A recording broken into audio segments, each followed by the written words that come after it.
Oséias capítulo 6.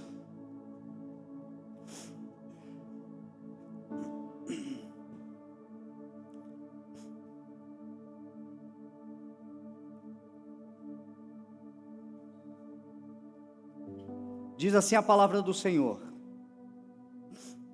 venham, voltemos para o Senhor. Ele nos despedaçou, mas nos trará cura. Ele nos feriu, mas sarará nossas feridas. Depois de 2 dias, Ele nos dará vida novamente, e ao 3º dia nos restaurará, para que vivamos em sua presença. Conheçamos o Senhor, e esforcemo-nos por conhecê-lo. Tão certo como nasce o sol, Ele aparecerá. Virá para nós como as chuvas de inverno, como as chuvas de primavera, que regam a terra. Amém? Pai, nós te damos graça.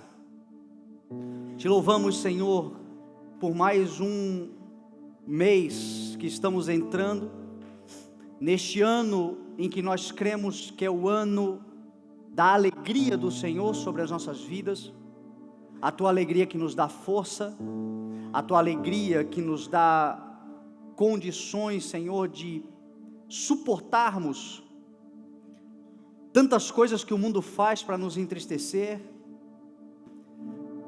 A tua alegria, Senhor, que está lá no Salmo 126, que diz que coisas grandiosas o Senhor fez por nós e por isso nós nos alegramos em Ti. Nós cremos que este é um ano sim, onde a tua alegria nos tomará, onde nós entenderemos, Senhor, que a alegria não é um sentimento, mas é um fruto do teu Espírito. E porque é um fruto do teu Espírito, Senhor, se o teu Espírito está em nós, então estamos alegres, apesar dos pesares. Que nós aprendamos, Senhor, a manifestar a alegria do teu Espírito. Que a tua palavra, Senhor, nesta manhã nos alegre, que a tua palavra para este mês nos alegre, nos encha de expectativa e fé, que é a nossa certeza, Senhor, de que em Ti nós podemos todas as coisas, de que o Senhor é galardoador, presenteador daqueles que o buscam. E se existe algo que também nos dá alegria, é receber uma bênção, um presente Teu. Obrigado, Senhor, por todas as bênçãos que Tu já tens nos dado, e por tudo aquilo que Tu ainda farás, e a Tua palavra nos ensinará a gerenciar tudo isso, a viver nisto tudo, para a glória do Teu nome, em nome de Jesus, amém, graças a Deus, amém? Nós estamos diante de um texto que é profético, que já se realizou, mas que também é um texto que para a igreja de hoje é importante, para a igreja de hoje, para o nosso tempo, também ainda se realizará. O texto está falando sobre nós conhecermos o Senhor, nos esforçarmos em conhecê-lo. Já preguei muito sobre isso, a importância de nós buscarmos o conhecimento de Deus. O texto aqui está falando sobre a vinda do Messias, sobre a morte e a ressurreição do Senhor Jesus. E o texto está falando que tão certo como o sol, Ele virá, assim como as chuvas de inverno e as chuvas da primavera, o Senhor virá. E nós estamos entrando agora exatamente neste período, um período de primavera. O mês de setembro é o mês onde nós entraremos na primavera. A primavera que vai do dia 22 de setembro até o dia 21 de dezembro. Os próximos meses são meses de colheita, de florescimento, de flores, de frutos. Os próximos meses são meses de abundância. Os próximos meses são meses onde a provisão do Senhor, onde tudo aquilo que foi plantado será colhido para a glória do nome do Senhor. Você crê?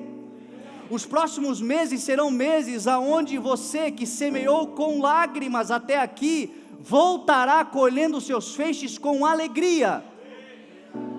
Eu vou falar algumas coisas aqui na mensagem que talvez para alguns pode parecer bobo e natural, mas para quem entende profecia, é profético e é sobrenatural. Deus trabalha com estações, Deus trabalha com períodos, Deus trabalha com ciclos, e nós estamos entrando nesse ciclo. Nós estamos profetizando desde o início do ano, que este ano é o ano da alegria do Senhor. Salmo 126, verso 3. Sim, coisas grandiosas fez o Senhor por nós. Ele já fez, Ele já enviou o seu Filho amado, o seu Filho amado já veio, o seu Filho amado já viveu entre nós, já cumpriu toda a justiça, já viveu debaixo da lei, já morreu, já ressuscitou, e é por isso que nós estamos aqui hoje, celebrando a morte e a ressurreição do nosso Senhor Jesus Cristo. Coisas grandiosas Ele já fez por nós. Só por causa disso nós já estamos alegres, já deveríamos estar alegres, porque temos a salvação, porque temos a justificação, porque fomos redimidos de toda a culpa, de todo o pecado, de toda a injustiça, porque nele nós temos uma nova vida, porque Ele é por nós, quem será contra nós? É Ele que nos defende, é porque Ele está nesse momento, diz a palavra do Senhor, intercedendo, advogado justo, fiel, ao lado do Pai, em nosso favor. Só por causa disso. Isso é pequeno para você, para mim é grandioso. Grandes coisas Ele tem feito por nós, e por isso nós estamos alegres. O nosso Deus é um Deus de coisas grandiosas que já fez, Ele já realizou. Até as bênçãos que você tem esperado, que você aguarda, a Bíblia diz que nós já fomos, não é que nós seremos, nós já fomos abençoados com toda sorte de bênçãos nas regiões celestiais em Cristo. Em Cristo nós já temos acesso, em Cristo nós já temos a liberdade, em Cristo nós já temos a cura, em Cristo nós já temos tudo o que precisamos, está nele, está na mão dele, nós já fomos, é só uma questão de tempo para se manifestar. E se existe um bom momento para a manifestação da graça, da bondade, do favor, da colheita, das flores, dos frutos, é primavera, é essa estação. Antes de falar de colheita, porque a palavra ali está falando das chuvas da primavera, eu até estava com outro texto no coração, mas quando eu acordei hoje pela manhã e vi a chuva, o Senhor colocou no meu coração chuvas de primavera. É profético, é providencial esta manhã de ceia de setembro, chuvosa. A Bíblia chama de chuva serôdia. É a chuva que quando ela cai para fazer brotar. Quando ela cai para fazer florescer aquilo que já foi semeado. Por isso, antes de falar da colheita, é necessário falar da semeadura, porque a colheita é o resultado da semeadura. Tudo aquilo que o homem semear, certamente ele colherá. Existem leis na terra que elas são indestrutíveis, são leis e princípios que nós, crendo em Deus ou não, nós estamos sujeitos a elas. A lei da gravidade, por exemplo, é uma lei. Não é o que você faça, você pode ser cristão, judeu, ateu, a lei da gravidade está sobre todos. Todos estão sujeitos a ela. A lei da semeadura é uma lei semelhante. Tudo aquilo que o homem, diz a Bíblia, não se deixa enganar, de Deus não se zomba. Tudo aquilo que o homem semear, certamente ele colherá. Então toda a colheita é resultado de uma semeadura. E no reino de Deus, Jesus comparou a palavra, o reino, a uma semente. Em Marcos capítulo 4, nós vamos ver Jesus falando sobre a parábola do semeador, sobre a parábola da semente e sobre a parábola do grão de mostarda. Em todas as parábolas ele estava referindo-se ao reino de Deus. A que compararei o reino de Deus? Ao semeador que saiu a semear, a semente que é semeada na terra, ao grão de mostarda que é a menor das sementes. O que o Senhor estava falando?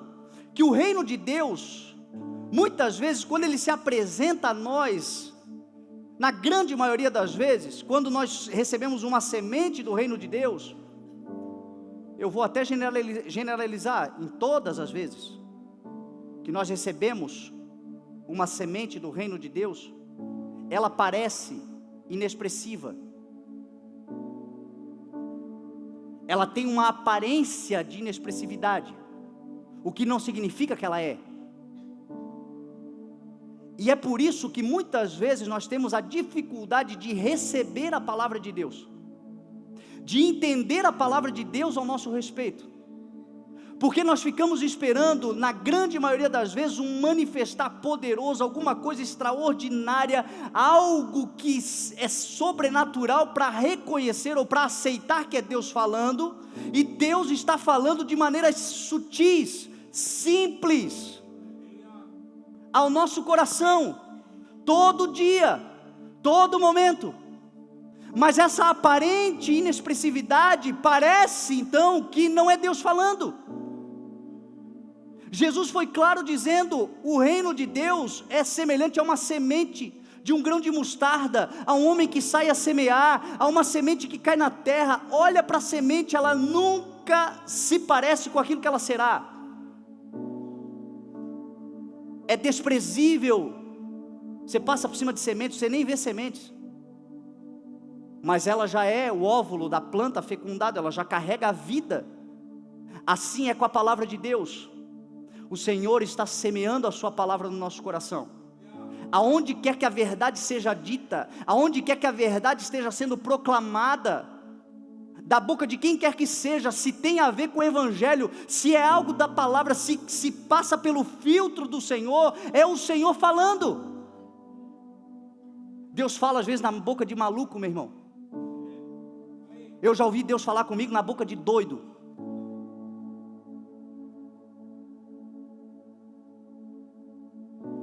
Ele é Deus, Ele fala como Ele quiser, aonde que Ele quiser, do jeito que Ele quiser. E às vezes nós criamos um estereótipo da palavra de Deus, um estereótipo de quem fala, ou de quem fala em nome de Deus. E às vezes Deus está falando de uma maneira sutil, tão sutil que mal se ouve, mas é Ele falando. Isaías 42 tem uma profecia sobre Jesus Cristo que diz que Ele não clamaria em alta voz, não gritaria nas ruas, não se ouviria a sua voz gritando nas ruas. E às vezes a gente acha que palavra de Deus está relacionada ao grito. Pregador que fala em nome de Deus é o pregador que grita, não que a gente não se empolga, eu também grito de vez em quando, mas é só se me empolgar, mas a unção não está no grito, a unção está na mensagem. Se a unção estiver no grito, no dia que eu ficar rouco, o que acontece comigo? Acabou a unção? Então, perdeu a unção, o pastor lá, ficou sem unção, acabou. Não, meu irmão. O Senhor fala conosco através da mensagem. Às vezes o Senhor usa um irmãozinho que a gente nem acha muito crente.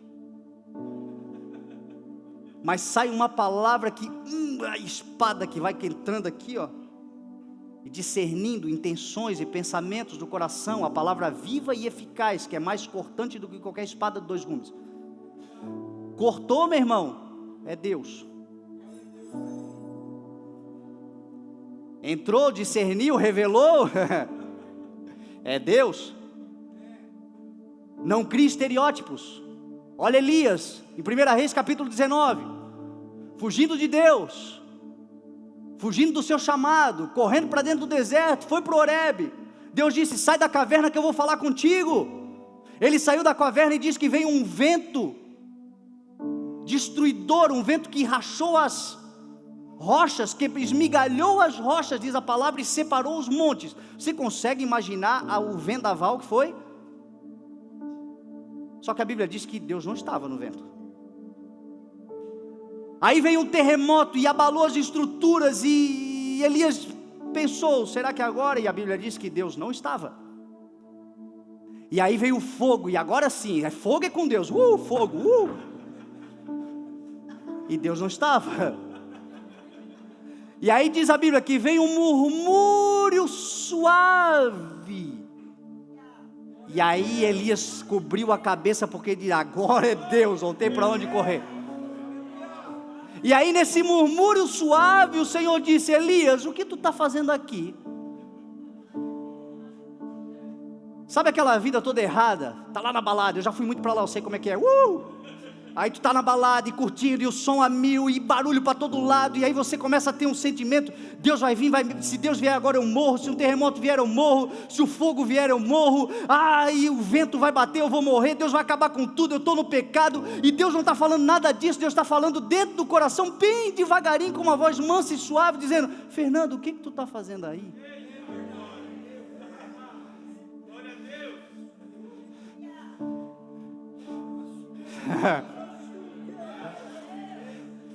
Às vezes a gente está esperando um Deus vingativo, punidor, um Deus cheio de ira, cheio de raiva, um Deus que vem para destruir tudo. Nos pregaram esse Deus, um Deus que quando vem acaba com tudo e com todos, e Deus não está acabando com nada, Deus só está falando no teu coração, no meio disso tudo, bem suave, um murmúrio dizendo: filho, por que você está aí?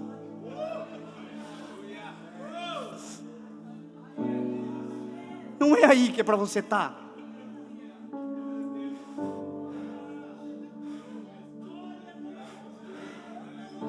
Essa é a semente do Evangelho.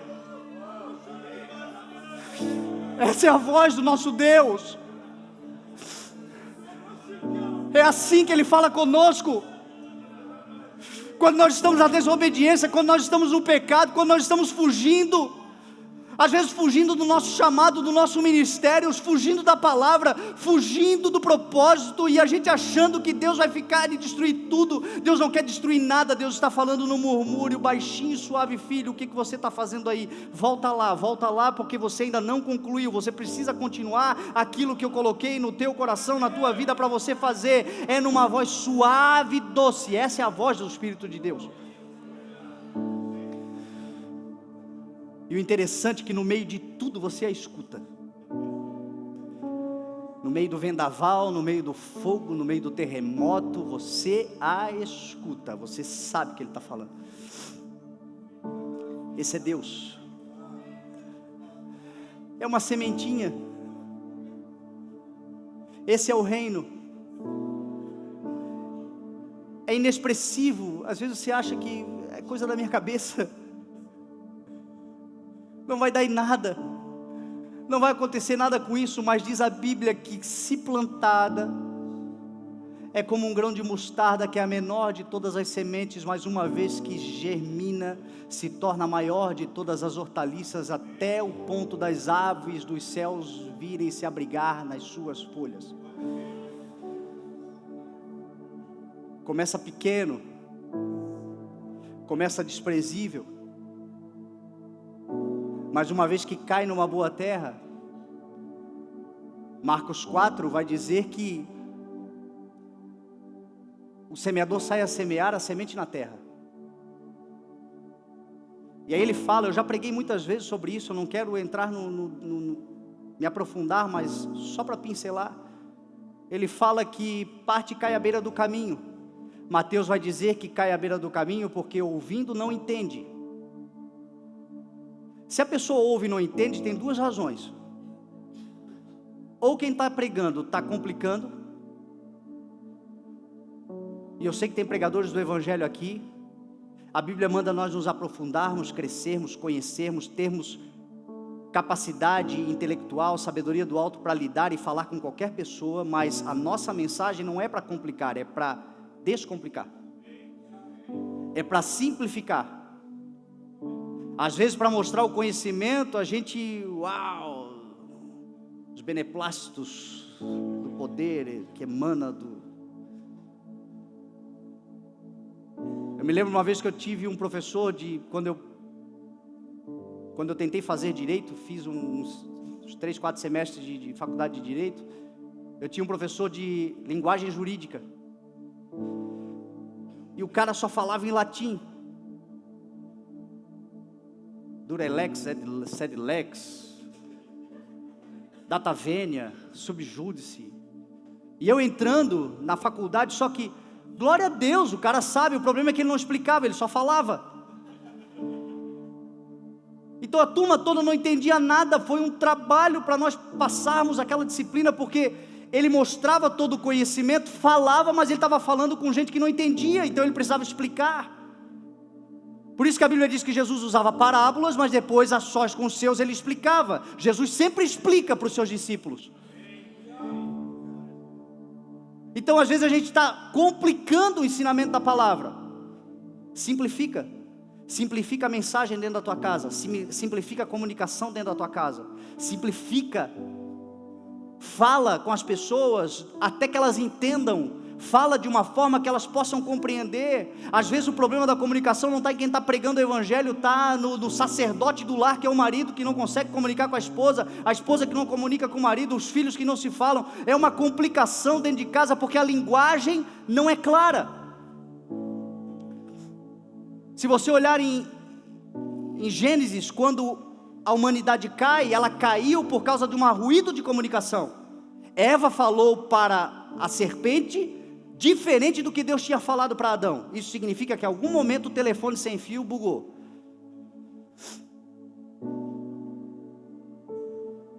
O que Eva fala para a serpente é diferente do que Deus falou para Adão. Então Adão não comunicou direito para Eva. Então as pessoas não entendem por isso. Uma outra razão para a pessoa não entender é porque ela não presta atenção. Mais uma vez, é tão simplório, é tão singelo. O mundo hoje está tentando nos distrair, e boa parte daquilo que a gente não recebe cai à beira do caminho, sementes que o Senhor não vai deixar de semear. A Bíblia diz que o semeador sai a semear, o Senhor está lançando sementes sobre a terra. Todos os dias a gente recebe uma semente do Senhor, mas ela pode cair à beira do caminho, porque nós ouvindo não entendemos porque não prestamos atenção, não damos o valor, nos distraímos, estamos tão ocupados com tantas coisas, que a semente ela fica na beira do caminho. Quando diz o que falou, falou, eu nem lembro. Às vezes não leva nem um final de um culto para a gente se esquecer da mensagem, que foi uma semente que o Senhor nos deu. Então Jesus fala isso. Jesus fala da terra pedregosa, que é aquele que não persevera quando vem a tribulação por causa da palavra, recebe com alegria, logo se anima, mas a primeira tribulação e perseguição por causa da palavra desanima. Também acontece muito isso. Fala da terra dos espinhos, que é aquele que sufoca a palavra com os desejos da vida, com os outros projetos que tem. Então a mensagem não frutifica porque ela é sufocada. Ou seja, o transitório é mais importante do que o eterno. Mas ele fala da quarta, e é aqui que eu quero me apegar, porque eu sei que tem boas terras aqui em nome de Jesus, que a semente vai dar a 30, a 60 e a 100. Sementes que hoje são pequenas, mas amanhã será 100 vezes mais, de grandes coisas. Tudo porque na aparente inexpressividade da palavra do Senhor, você disse, não, tem palavra de Deus aí, eu quero guardar. O interessante é que Mateus, Marcos e Lucas falam da parábola da semente, descrevem Jesus falando, e cada um dá um ponto, fala de algo que completa o todo. Mateus vai dizer que aquele que ouve e entende, ou seja, ouviu a palavra e entendeu, é para mim. Deus está falando, esse dá a 30, 60 e até 100 vezes mais a semente. Mas não é só entender. Marcos vai dizer que Jesus disse que é aquele que ouve e aceita a palavra no coração. Porque não é só a questão de ouvir, entender. É entender e aceitar, porque eu posso entender, mas dizer, não é para mim, é para o outro que não veio. Ele devia estar na igreja, aquele cara, ele não veio por quê? Eu estou entendendo tudo, cadê aquele infeliz, cadê, meu Deus? Às vezes o pastor está pregando e o marido está na esposa assim, está ouvindo, miserável? Deus está falando contigo, hein? Ele está entendendo tudo, mas ele não está aceitando que é para ele. Se a palavra é de Deus, para o meu irmão é para mim também. Então Marcos vai dizer, aquele que ouve e que aceita. Aí Lucas vai dizer, que o Senhor disse, que é aquele que ouve e de coração bom e generoso, aquele que de coração bom e generoso ouve a mensagem e a retém. Lucas capítulo 8, verso 15. Aquele que de coração bom e generoso ouve a mensagem e a retém. Então, é entender, é aceitar e é guardar, meu irmão. Guardar no lugar mais importante do teu coração. Guardar, como disse o salmista, escondi a tua palavra, guardei a tua palavra, algumas versões dizem, no meu coração, para não errar, para não pecar. Guarda a palavra, porque em algum momento você vai se lembrar dessa palavra, em algum momento a palavra vai se cumprir, e você vai se lembrar, foi o Senhor que falou, o Senhor declarou, o Senhor proclamou sobre mim, eu recebi uma palavra do Senhor, não importa quanto tempo, mas essa palavra vai se cumprir, o tempo da colheita vai chegar, se você receber a semente e guardar no coração. Em Marcos 4 ainda, quando Jesus fala da semente, Jesus vai dizer que a terra por si só produz. Quem é a terra? Somos nós. O semeador semeia a semente e ele vai dormir sem saber como, dormindo ou acordado, a terra por si própria produz a semente, o grão. Primeiro o talo, depois a espiga, depois o grão cheio na espiga. Do que o Senhor está falando? Nós entendemos que nós somos salvos pela graça, a graça do Senhor nos toca. Nós entendemos que até o processo de colheita e de semeadura tem graça, porque a Bíblia diz que é o Senhor que supre de semente. Então se você tem semente, foi o Senhor que supriu, só que a Bíblia diz que o Senhor supre de semente, é o que semeia. Isso significa que eu e você temos que dar uma resposta. A Bíblia vai dizer em Lucas que aquele que com um coração bom e generoso ouve, a retém e dá fruto com perseverança. Isso significa que eu e você precisamos dar alguma resposta àquilo que a gente tem ouvido do Senhor. Se eu creio, eu dou passos em direção àquilo que eu creio. Se eu recebi e creio, eu vou orar em direção àquilo que eu creio. Se eu recebi e creio, eu vou me preparar para quando chegar aquilo que o Senhor prometeu, eu esteja apto para viver, aprovado, como diz a palavra do Senhor. A Bíblia está ensinando sobre a perseverança. Jesus está dizendo que a terra por si só, o Senhor lança a semente, mas nós temos que tomar atitudes. Jesus vai dizer que desde o dia de João Batista até os dias de hoje, o reino de Deus é tomado à força, e aqueles que usam de força se apoderam dele. Essa força não é a nossa força, é a força do Senhor em nós, mas é a atitude daquele que crê e dá passos. A fé é o firme fundamento daquilo que se espera e a prova daquilo que não se vê. Pela fé os antigos, diz a palavra, alcançaram bom testemunho. Eles alcançaram, eles foram, eles caminharam. Pela fé, Abraão, recebendo a palavra do Senhor, saiu da sua terra, do meio da sua parentela, e foi para o lugar onde o Senhor havia lhe designado. Então são passos, são atitudes que eu e você damos. Se você está recebendo uma palavra do Senhor, você vai produzir essa palavra, e essa palavra vai dar muitos frutos. Tome uma atitude hoje, com perseverança. Já preguei aqui sobre a palavra perseverança, que é upomone no grego, que significa estabilidade, constância e tolerância. A perseverança é essas três coisas. Perseverança é a junção de estabilidade, constância e tolerância. Sabe o que é estabilidade? É equilíbrio emocional. Sabe o que é equilíbrio emocional? É estar em contato com a palavra do Senhor. As maiores decisões da nossa vida, a Bíblia diz que são tomadas com conselho, e o maior conselheiro chama-se Espírito Santo de Deus, e nos faz lembrar o que o Senhor Jesus ensinou. Então ande com o conselho da palavra, e ande com pessoas que te aconselham à luz da palavra.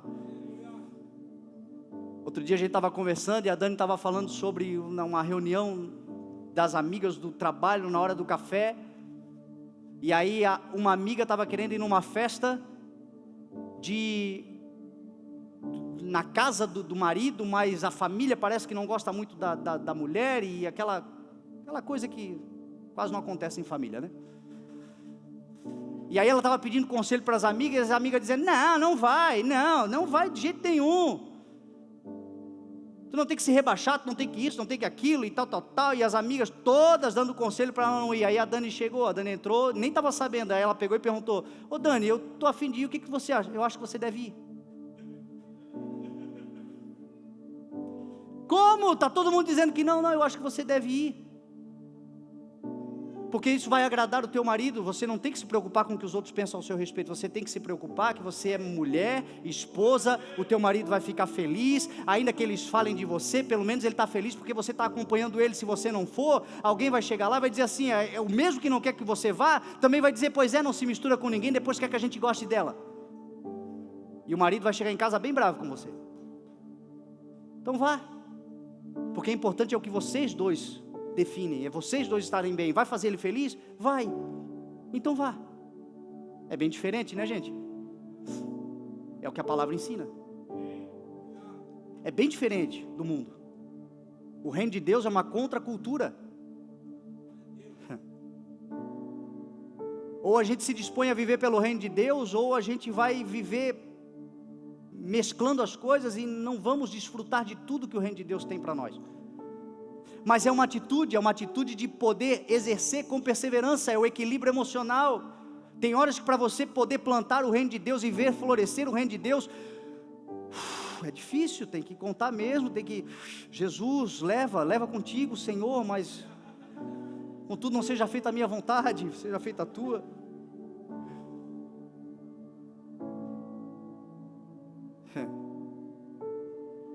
É a constância. Se propôs, vai, porque o Senhor está indo com você. O que diz a Bíblia? Sede firmes e constantes. Sede firmes e constantes. A diferença de quem vence, de quem é derrotado, é que quem vence faz todo dia aquilo que aquele que é derrotado faz só de vez em quando. A diferença é essa. Quando você vê alguém voando em Deus, fazendo as coisas em Deus, não pense que ele não carrega as dores que você carrega, que ele não tem os medos que você tem, que ele não tem as inseguranças que você tem. Todos nós temos, somos humanos, falhos, frágeis. A diferença muitas vezes é só a constância. Se propôs a fazer e vai chegar, nem que seja de arrasto, mas vai chegar, porque o Senhor é fiel. E tolerância. Porque o conhecimento que você tem, meu irmão, que o Senhor já te deu, você vai encontrar muito ignorante no meio do caminho. Ignorante no sentido de não conhecer. Pessoas que não sabem o que você sabe. Pessoas que não alcançam o que você já alcançou. Pessoas que ainda não têm a revelação daquilo que você já teve. Pela graça do Senhor, tudo é graça. Mas essa tolerância, meu irmão, nós somos chamados, o que a Bíblia diz? Que nos foi dado o ministério da reconciliação. Igreja está na terra para reconciliar, e para reconciliar tem que ter paciência, tem que ter tolerância, tem que aguardar o tempo de Deus na vida de cada um. Jesus disse, até aqueles que pecam contra nós e tal, e se arrependem, quantas vezes, Senhor? 7? Não, Pedro, 70 vezes 7 está bom. Tolerância. É a expressão, como Charles disse, que a gente está querendo se tornar semelhante a Cristo. Se tem uma coisa que Cristo é conosco, é tolerante. Ele tolera nós todo dia. Meu Deus do céu, como o Senhor nos tolera. Senhor, continua assim, por favor. Porque Ele acredita, Ele pagou um preço por nós, preço de sangue.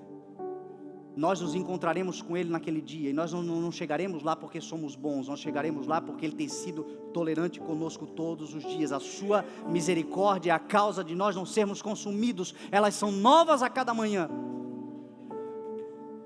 A tolerância de Deus que Ele diz para nós, se você quer dar frutos, seja assim. E aí o texto de Marcos 4, que coincide com aquele ali que diz das chuvas da primavera, diz que quando a semente está madura, o homem lhe passa a foice, porque chegou a hora da colheita. Todas as vezes que a palavra colheita aparece na Bíblia, o tempo da colheita na palavra de Deus é o mês de Abib, que acontece entre março e abril, em Israel. Porque março e abril em Israel é o tempo da primavera. A gente não pode esquecer que Israel está no hemisfério norte. Então lá quando é primavera, aqui é outono. Lá quando é verão, aqui é inverno. Aqui quando é primavera, lá é outono. Então nós estamos entrando na primavera, eles estão entrando no outono. Só que o nosso Deus não é um Deus de meses, o nosso Deus é um Deus de estação. Então aquilo que é primavera para eles no tempo deles, para nós também será no nosso tempo. Nós estamos entrando profeticamente nesse tempo de Abib, que significa frescor, fruto novo, colheita da espiga cheia de frutos. É isso que significa Abib. E o Senhor está dizendo, quando chega a época da colheita, quando chega a época do Abib, quando chega a época da primavera, quando chega a época dessa estação de flores, o fruto é colhido. E por isso eu quero declarar sobre a sua vida, tudo aquilo que você tem semeado durante este ano, começou semeando em janeiro, em fevereiro, em março, em abril, você tem semeado de agora até dezembro, é uma estação própria, para que a colheita venha do Senhor, que você colha grandes feixes com alegria em nome de Jesus.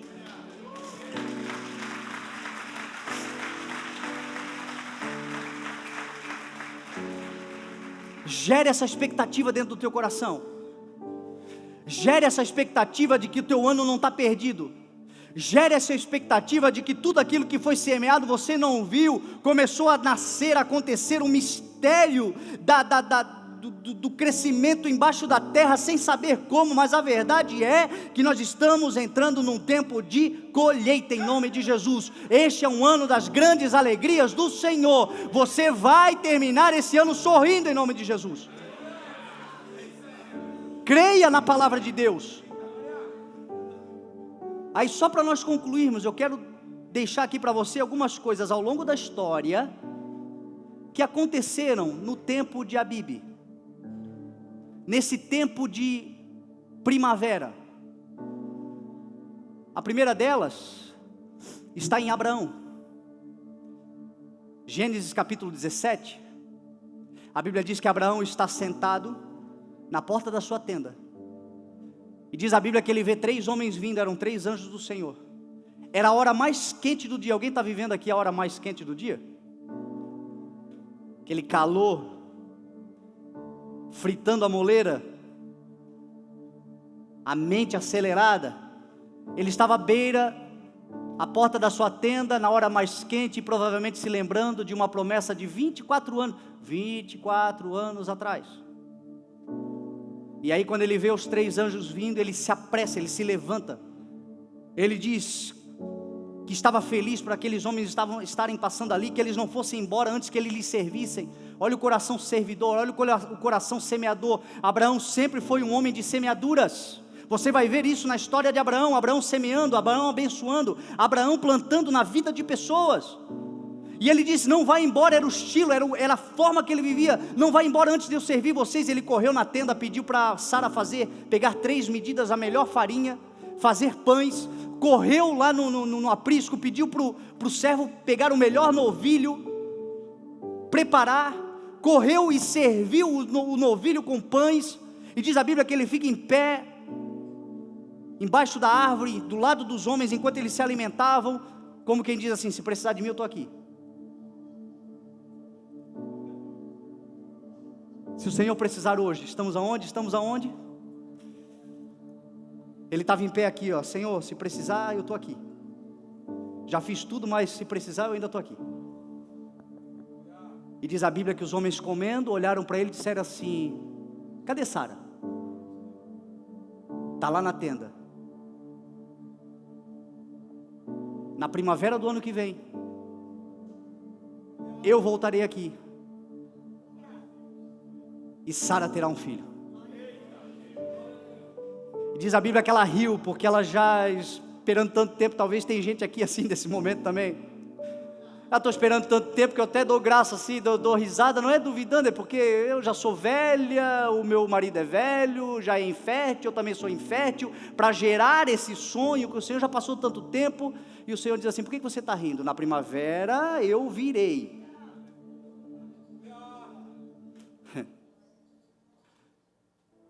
Talvez seja essa a primavera que o Senhor virá. Sabe o que significa Isaac? Aquele que riu, aquele que faz sorrir. Que esta seja uma primavera que o Senhor te faça sorrir para a glória do nome dEle. Você que tem vivido uma vida de temor ao Senhor, de serviço ao Senhor, de fazer a vontade do Senhor, é chegado o tempo da primavera sobre a sua vida. É nessa época que o Senhor costuma fazer coisas que nos fazem rir.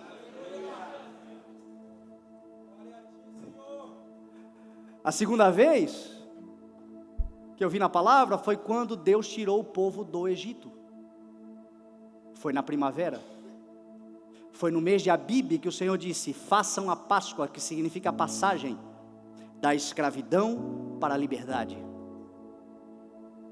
do tempo de vergonha para o tempo de promessas, do tempo do medo para o tempo da vida abundante. É na primavera.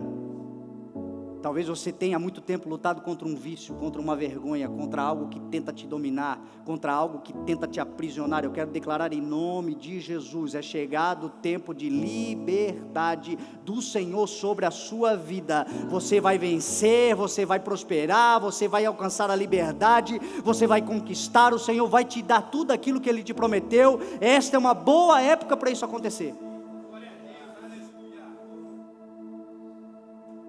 Terceira vez a gente vê em 1 Crônicas capítulo 20, quando Davi sai à guerra. A Bíblia vai dizer que na primavera era a estação que os reis costumavam sair à guerra. Você sempre vai ver as guerras que os reis conquistaram de Israel sempre aconteceram na primavera. Primavera é tempo de avançar e conquistar. A Bíblia diz que nele nos fez reino e sacerdotes, e nós reinaremos sobre a terra. Você vai governar com o Senhor. Você tem do Senhor, meu irmão, uma palavra que você vai avançar, que você vai governar, que você estará por cima, que você vai conquistar. Creia nisso, dentro do propósito do Senhor. Guerreie as guerras do Senhor, porque a primavera é uma boa hora para você guerrear as guerras do Senhor. A Bíblia diz que Davi invadiu Rabá, a terra dos amonitas, e Rabá significa grande, e diz a Bíblia que eles dominaram a terra. Foi na primavera que Davi conquistou as maiores grandezas do seu reino, na força do Senhor, guerreando as batalhas do Senhor. Para de guerrear batalhas avulsas, batalhas que não são de Deus. Guerreie as batalhas do Senhor, porque coisas grandiosas o Senhor vai fazer, e você vai se alegrar. É primavera, é tempo de conquista. Faça isso. Faça com diligência, faça com cuidado, faça com vigilância. Porque Davi conquistou na primavera, mas foi na primavera que ele adulterou também. Foi na primavera que ele tropeçou também. Porque liberdade não é libertinagem. Porque graça do Senhor, provisão não é ostentação, prosperidade não é desprezo. Tudo me é lícito, mas nem tudo me convém. Tudo me é permitido, mas nem tudo me edifica. Entenda, a primavera está chegando sobre a sua vida, mas a primavera é para você usufruir dos frutos e semear para a próxima estação, sempre vigilante, continuar no caminho do Senhor. Não se trata apenas de viver na obediência enquanto não se tem, mas de permanecer na fidelidade depois de ter recebido tudo que o Senhor tem. O Senhor vai mudar a tua história nas primaveras da sua vida. Permaneça, mantenha-se, porque ainda não é tudo que o Senhor tem. O maior e o melhor ainda vai vir, ainda virão outras primaveras, outros tempos. Não troque, não troque, porque em Deus não há, meu irmão, retrocesso. Em Deus há crescimento, avanço.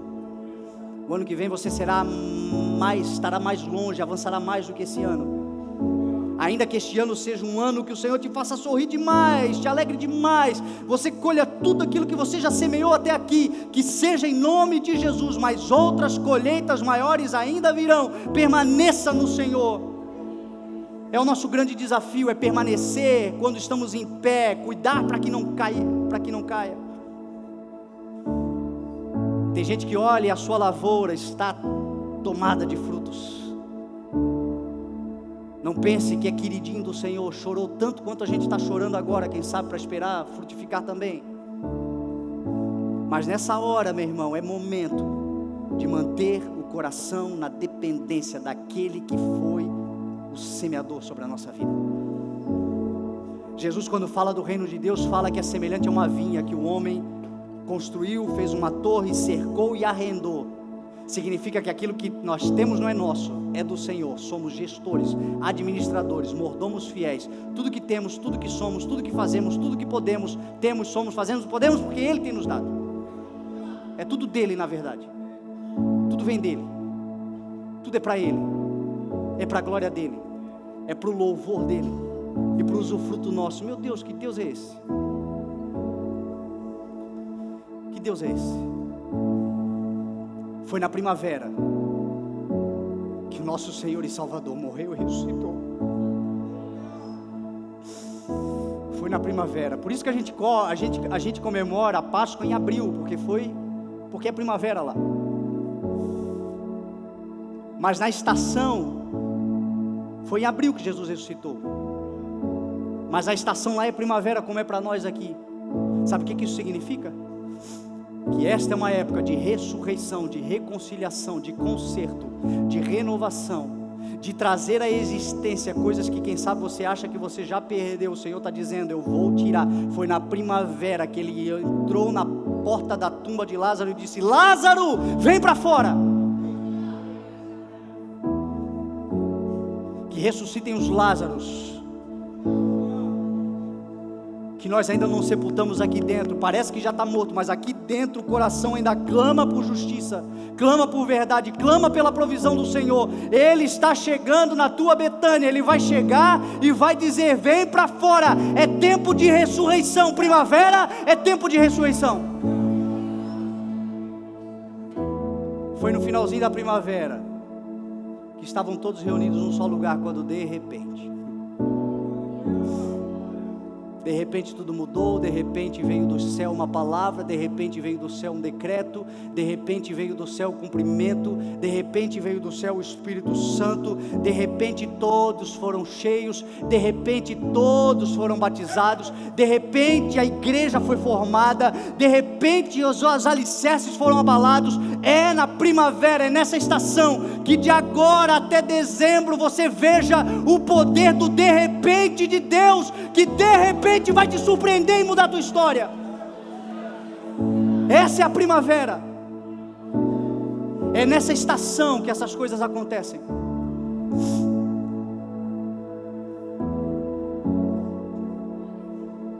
Fica de pé, meu irmão, por favor.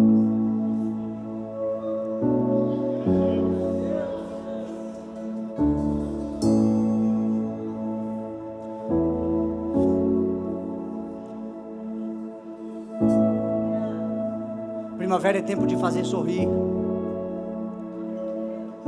é tempo de alegria. Então alegra o teu coração, enche o teu coração de expectativa.